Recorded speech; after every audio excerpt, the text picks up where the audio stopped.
मैं नीरज राय, स्नातकोत्तर शिक्षक हिंदी। आज की इस हिंदी शिक्षण कक्षा में आपका स्वागत करता हूं। आज हम लोग कक्षा 12वीं की पुस्तिका आरोह की एक कविता जिसका शीर्षक है पतंग और कवि का नाम है श्री आलोक धनवा, इस कविता की चर्चा करेंगे और कविता के साथ साथ कवि के बारे में, उनकी भाषा शैली और उनकी रचनाओं की विशेषताओं की भी चर्चा करेंगे। इससे पहले कि हम कविता की चर्चा और कवि की चर्चा प्रारंभ करें, यदि अब तक आपने मेरा YouTube चैनल सब्सक्राइब नहीं किया है तो प्लीज़ मेरे चैनल को सब्सक्राइब करें।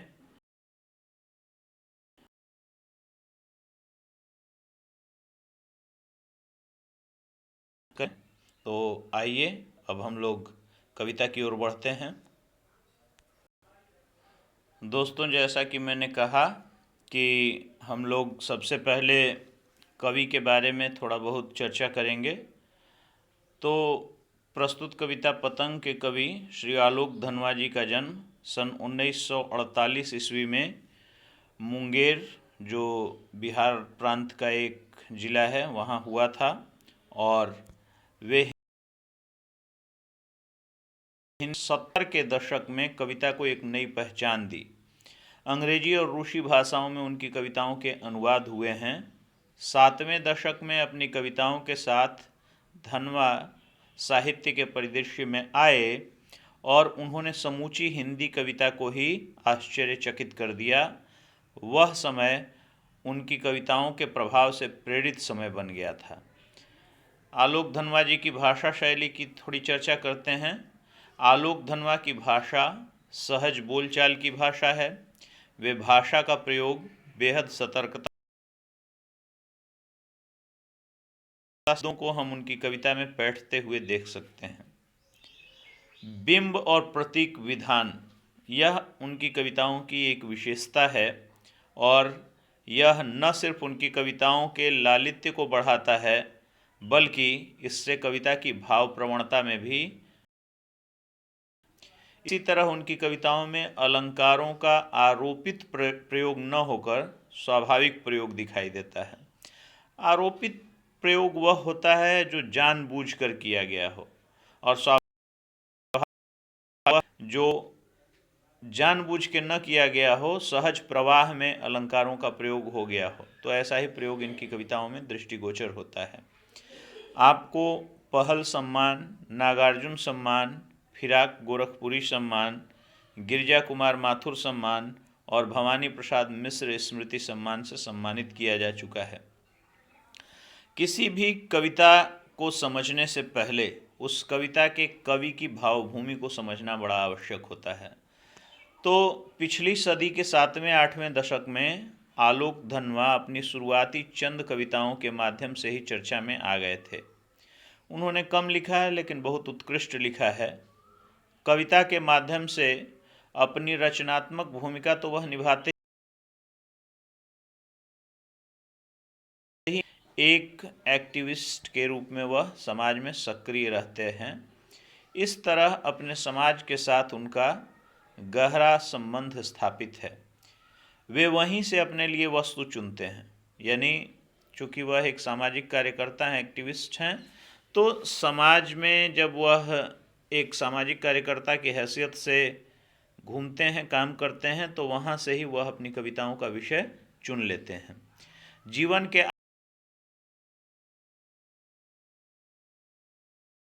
कविता को समझने के लिए कवि के साथ साथ कविता की भावभूमि समझना भी आवश्यक है। तो यह जो कविता है पतंग, आलोक धनवा की 3 हिस्सों में बंटी हुई कविता है। एक लंबी कविता है यह। आपके पाठ्यक्रम में उसका मात्र तीसरा हिस्सा ही दिया गया है, प्रथम 2 हिस्से नहीं सम्मिलित हैं। तो ये जो पतंग शब्द शीर्षक में आया है वह असल में बहुत सी बातों का प्रतीक है। यहाँ पर वह कल्पना, उमंग, उत्साह बनकर उभरा है इस कविता में। बिंबों और प्रतीकों का कविता में बहुत सुंदर प्रयोग हुआ है, अभी मैंने बताया ही आपको। बच्चे इस कविता में गिरते उठते संभलते हुए संसार की मुसीबतों का सामना करते हैं और जीवन जीने की तैयारी में मुब्तिला नजर आते हैं। मुब्तिला का मतलब होता है मशगूल, सम्मिलित। तो आइए जीवन राग से भरी ऐसी अद्भुत कविता का रसास्वादन करते हैं और उसके तात्पर्यों को आत्मसात भी करने की कोशिश साथ साथ ही करेंगे। मैंने उस कविता के पहले और दूसरे अंश को भी इस आलेख में सम्मिलित किया है, हालांकि हम उसकी चर्चा नहीं करेंगे। तो से ही फूटते हैं पतंग के धागे से शुरू होता है। इसका दूसरा अंश जो है, सबसे काली रातें भादों की गईं, सबसे काले मेघ भादों के गए। तो इन दोनों अंशों को हमें पढ़ना नहीं है, इसलिए हम आगे बढ़ जाते हैं। अब जो तीसरा अंश पढ़ना है उससे पहले फिर एक बार हम आपको इसका प्रसंग बता दें। 1976 में लिखी गई पतंग कविता आलोक धनवा के एकमात्र संग्रह दुनिया रोज बनती है, जिसका प्रकाशन सन 1998 में हुआ था, से ली गई है। यह उनकी कृति की कुछ विशिष्ट रचनाओं में से एक है और इस किताब में बच्चों के मनोविज्ञान और वयस्कों के हिंसक साम्राज्य के बीच पतंग जो है वह निडरता के प्रतीक के रूप में आई है। आकाश में ऊंची उड़ती है। यह आकाश बेहतर और संवेदनशील दुनिया की कामना का ही विस्तार है।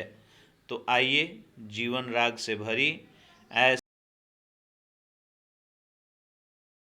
तात्पर्यों को आत्मसात करते हैं।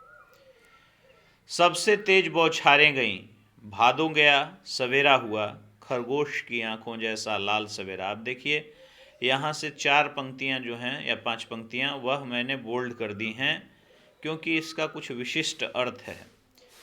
खरगोश की आंखों जैसा लाल सवेरा, शरद आया पुलों को पार करते हुए, अपनी नई चमकीली साइकिल तेज चलाते हुए, घंटी बजाते हुए जोर जोर से।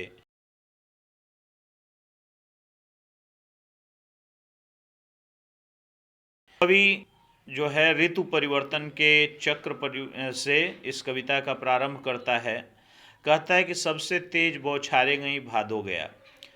वर्षा ऋतु का जो भादो मास होता है, भाद्रपद भी उसे कहते हैं, वह मूसलाधार वर्षा का मौसम होता है। आसमान बादलों से घिरा होता है। घने घने काले बादल वातावरण को अंधकारमय और भारी बनाए रहते हैं। वह ऋतु बीत गई है और एक नया सवेरा हुआ है। शरद ऋतु का आगमन हुआ है, ऋतु परिवर्तन हो रहा है। अब मैंने भादों के बारे में बताया कि अंधकारमय और भारी वातावरण होता है, एक निराशा जैसा वातावरण में छाया रहता है। और वहीं जैसे ही शरद ऋतु का आगमन होता है, हम अचानक देखते हैं कि आसमान निर्धूम और स्वच्छ उज्ज्वल हो जाता है। जो सूर्य की किरणें हैं वो तीव्र गति से पृथ्वी पर आती हैं, तेज होती हैं, चमकीली होती हैं। चार उत्साह किलकारियाँ गूंजने लगती हैं। तो ऐसे ही ऋतु में जब सुबह होती है तो उस सुबह के लिए जो बिंब चुना है कवि ने वो यह है कि खरगोश की आंखों जैसा लाल सवेरा। अगर आप लोगों ने खरगोश को देखा होगा तो आप लोगों ने देखा होगा कि जो खरगोश की आंखें होती हैं वो एकदम लाल होती हैं। उसी प्रकार शरद ऋतु की जो सुबह होती है तो तेज धूप की किरणें पृथ्वी पर पड़ती हैं और आसमान एकदम चमकीला होता है। इसीलिए शरद ऋतु की सुबह के लिए खरगोश की लाल आंखों का बिंब कवि ने चुना है और अंतराल रूपी पुल को पार करता हुआ उसका आगमन हो गया है। यहाँ शरद ऋतु का मानवीकरण भी हुआ है, अपनी नई चमकीली साइकिल तेज चलाते हुए। तो शरद जो है जब मानवीकरण कर दिया तो जिस प्रकार कोई इंसान साइकिल वगैरह चलाते हुए पुल पार करते हुए आता है, उसी प्रकार शरद ऋतु का आगमन भी दिखाया गया है कि वह इस लंबे अंतराल रूपी पुल को एक साइकिल के माध्यम से पार करता हुआ चला आ रहा है, घंटी बजाते हुए जोर जोर से, और वह घंटी भी बजा रहा है। साथ साथ जो सूर्य की तीव्र रोशनी पड़ रही है साइकिल पर, वो मेटल है, धातु है, और उस पर जब प्रकाश पड़ रहा है तो उसका परावर्तन या रिफ्लेक्शन हो रहा है। तो उसके लिए उन्होंने बिंब दिया कि चमकीले इशारों से बुलाते हुए और आकाश को इतना मुलायम बनाते हुए। अब आप देखिए कह रहा है कवि कि चमकीले इशारे वो कर रहा है। किसको कर रहा है? आसपास जो बच्चे खेल रहे हैं उन्हें। वह शरद ऋतु अपनी ओर आकर्षित करना चाहता है, उन्हें आमंत्रित करना चाहता है। तो यहाँ पे देख लीजिए बिंब कितने सुंदर हैं। सुबह के लिए खरगोश की आंखों जैसा लाल बिंब, फिर नई चमकीली साइकिल तेज चलाते हुए। बिंब का मतलब होता है एक चित्र। तो जब कविता के साथ हमारे मस्तिष्क में, हमारे दृश्य के आगे एक छवि उभरती जाती है, एक चित्र जैसा बन जाता है, तो वह बिंब विधान होता है कविता में। तो बड़े सुंदर सुंदर बिंब यहाँ हैं। बिंब जो हैं वो मुख्य रूप से दृश्य बिंब होता है, श्रव्य बिंब होता है, स्पर्श बिंब होता है, और इन तीनों बिंबों का प्रयोग इस कविता में कवि ने सुंदर ढंग से किया है। श्रव्य बिंब में जो सुनी जा सकें बातें, जैसे यहाँ घंटी बजाते हुए जोर जोर से, यहाँ पर और जहाँ जहाँ जैसे कहा कि खरगोश की आंखों जैसा लाल सवेरा, ये देखने से पता चलेगा। साइकिल चमकीली है, यह देखने से पता चलेगा। कोई इशारे से बुला रहा है, यह देखने से पता चलेगा। तो ये सब दृश्य बिंब हैं। दृश्य बिंब को कहीं कहीं चाक्षुष बिंब भी कहा गया है। उसी प्रकार जब यह लाइन आती है कि आकाश को इतना मुलायम बनाते हुए कि पतंग ऊपर उठ सके, तो कोई वस्तु मुलायम है कि नहीं है यह कैसे पता चलेगा हमें? जब हम उसका स्पर्श करेंगे। तो यहाँ पे स्पर्श बिंब है इस पंक्ति में। तो हमने देखा कि कवि ने कितने सुंदर ढंग से श्रव्य बिंब, दृश्य बिंब और स्पर्श बिंब, तीनों तरह के बिंबों का बड़ा सुंदर प्रयोग किया है। खैर, साइकिल पर घंटी बजाते हुए और अपने चमकीले इशारों से बच्चों को बुलाते हुए, साथ साथ शरद ऋतु के आगमन पे, अभी मैंने बताया कि भादों में काले काले बादल, घने बादल छाए रहते हैं, मौसम को भारी बनाते हैं।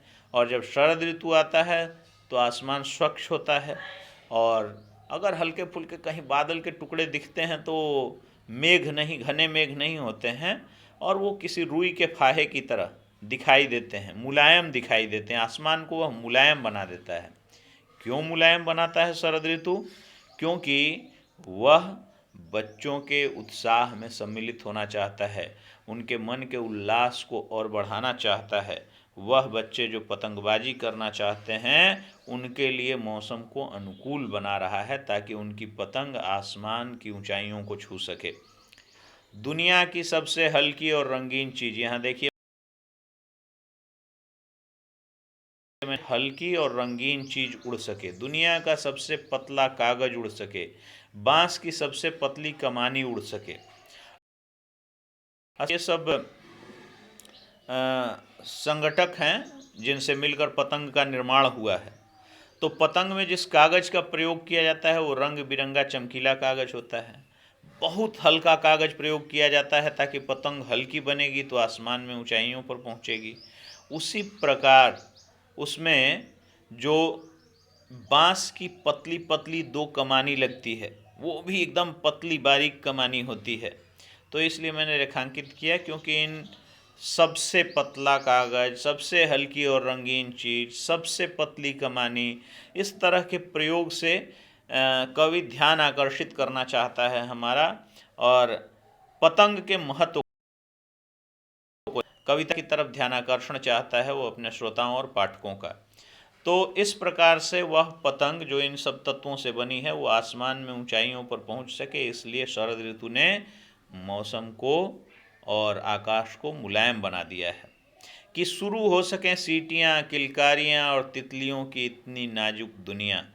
अब जब बच्चे पतंगबाजी करते हैं तो एक अजीब उत्साह का वातावरण वहाँ प्रस्तुत हो जाता है।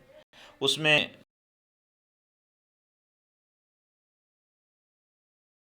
जब पतंग काटने के बाद उत्साह में बच्चे सीटी भी बजाते हैं। किलकारी माने निश्चल हंसी, बच्चों की हंसी, और प्रसन्न होकर एक साथ हंसते भी हैं। तो इस तरह की एक दुनिया, और आसमान की ऊंचाइयों पर जो पतंगें पहुंची हैं वह इतनी ऊंचाई पर पहुंच गई हैं कि वो किसी रंगीन तितली की तरह, एक तितलियों का संसार निर्मित हो गया है आसमान में। तो इतना है, जन्म से ही वे अपने साथ लाते हैं कपास। क्यों कपास ला रहे हैं वो अपने साथ जन्म से ही? कपास जो है रुई, वह मुलायम है, नाजुक है। और कौन अपने साथ जन्म से ही लाते हैं कपास? बच्चे। बच्चों का शरीर कोमल होता है, बच्चों का शरीर मुलायम होता है, नाजुक होता है। इसलिए यहाँ बच्चों के शरीर की तुलना उसने कवि ने कपास से की है। पृथ्वी घूमती हुई आती है उनके बेचैन पैरों के पास, जब वे दौड़ते हैं बेसुध, छतों को भी नरम बनाते हुए।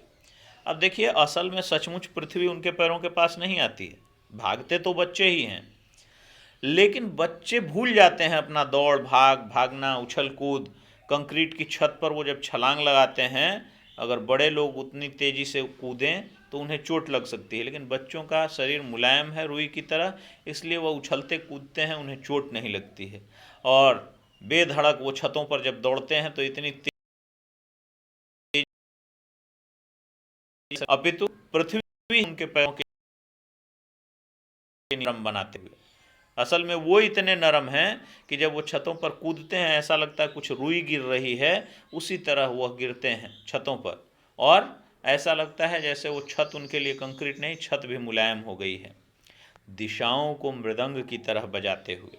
मृदंग एक वाद्य यंत्र होता है, ढोलक की तरह, थोड़ा लंबा होता है और थोड़ा उसके जो चमड़े होते हैं गोलाकार, वो पतला होता है ढोलक की तुलना में, तो उसकी गूंज बड़ी इको बहुत ज़्यादा अच्छा होता है। दक्षिण भारत में विशेष रूप से मृदंग वगैरह का प्रयोग किया जाता है।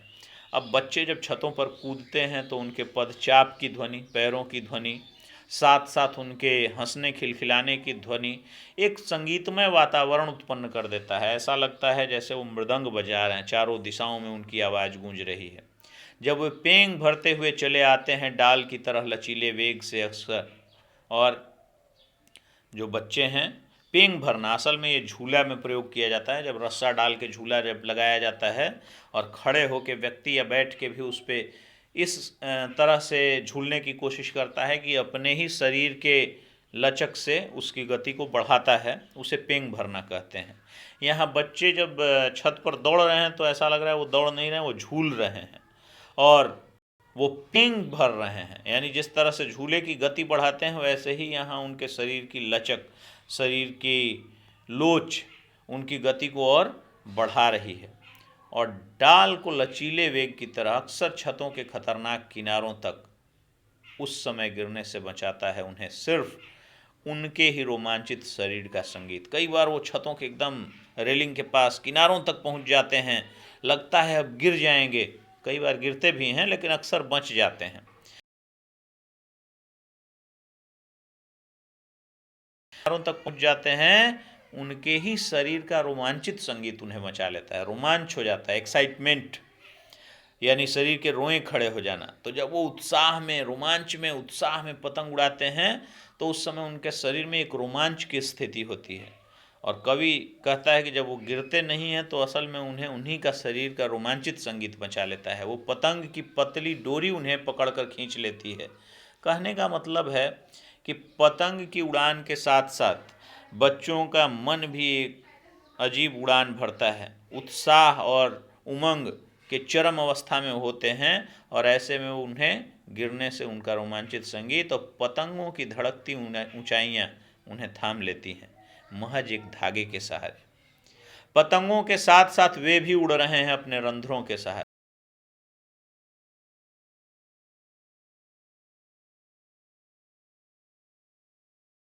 वो उत्साह से इतनी ऊंचाइयों पर पहुंच गया है, लग रहा है वो बच्चे स्वयं उड़ान भर रहे हैं।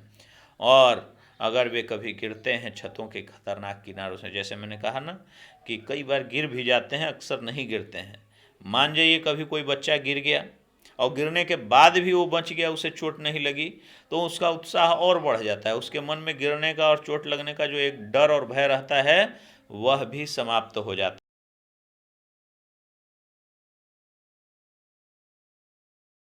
है किनारों से, और बच जाते हैं तब तो और भी निडर होकर सुनहले सूरज के सामने आते हैं। अगले दिन वो और निडर भाव से, जो रहा सहा डर है वो भी नष्ट हो जाता है, और अगले दिन उसी छत पर और निडर भाव से वो दौड़ते हैं, पतंग उड़ाते हैं।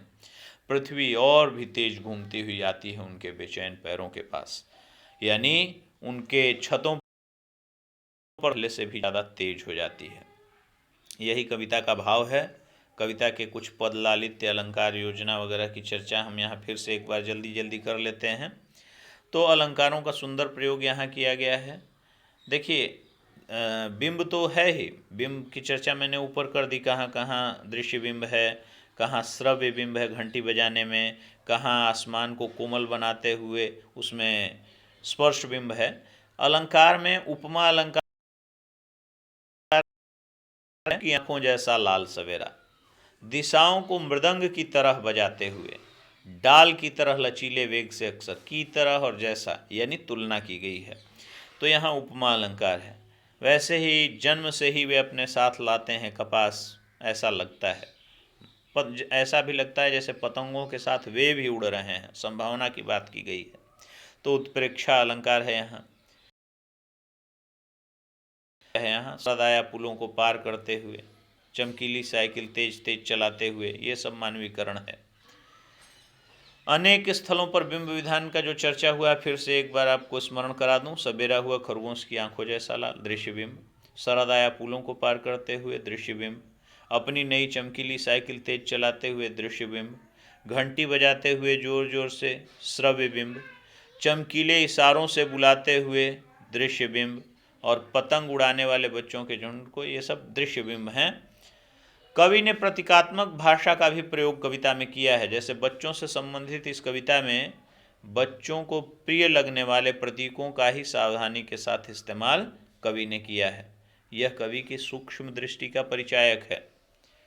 आकाश को इतना मुलायम बनाने के प्रतीक से बच्चों की कोमल भावनाओं की ओर संकेत किया गया है। यानी बच्चों के मन की भावनाएं जो कोमल हैं, कैसी कोमल हैं? तो रुई की तरह, नर्म मुलायम आसमान की तरह, शरद ऋतु के मुलायम आसमान। और यहाँ पर जो प्रतीक तो है ही कि शुरू हो किलकारियों और तितलियों की इतनी नाजुक दुनिया, यहाँ पर बच्चों की उमंगों, आनंद और कोमलता को सीटियों, किलकारियों और तितली के प्रतीक द्वारा समझाया गया है।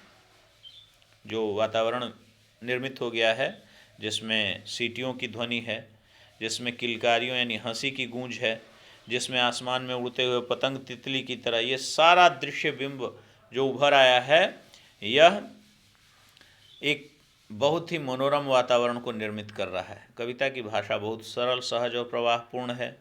शांत रस और वात्सल्य रस का प्रयोग कविता में किया गया है। मैंने कोशिश किया है कि एक वीडियो में इस कविता के भावार्थ को, इसके बिंबों को, अलंकार योजना को, भाषा को और कुछ हद तक कवि की भावभूमि को भी स्पष्ट किया जा सके। उम्मीद है आपको यह वीडियो अच्छा लगेगा। मैं आगे और इसी तरह के वीडियो बनाता रहूँगा। एक बार पुनः आपसे अनुरोध है, वीडियो को लाइक और शेयर करें। आज के लिए इतना ही। धन्यवाद। नमस्कार।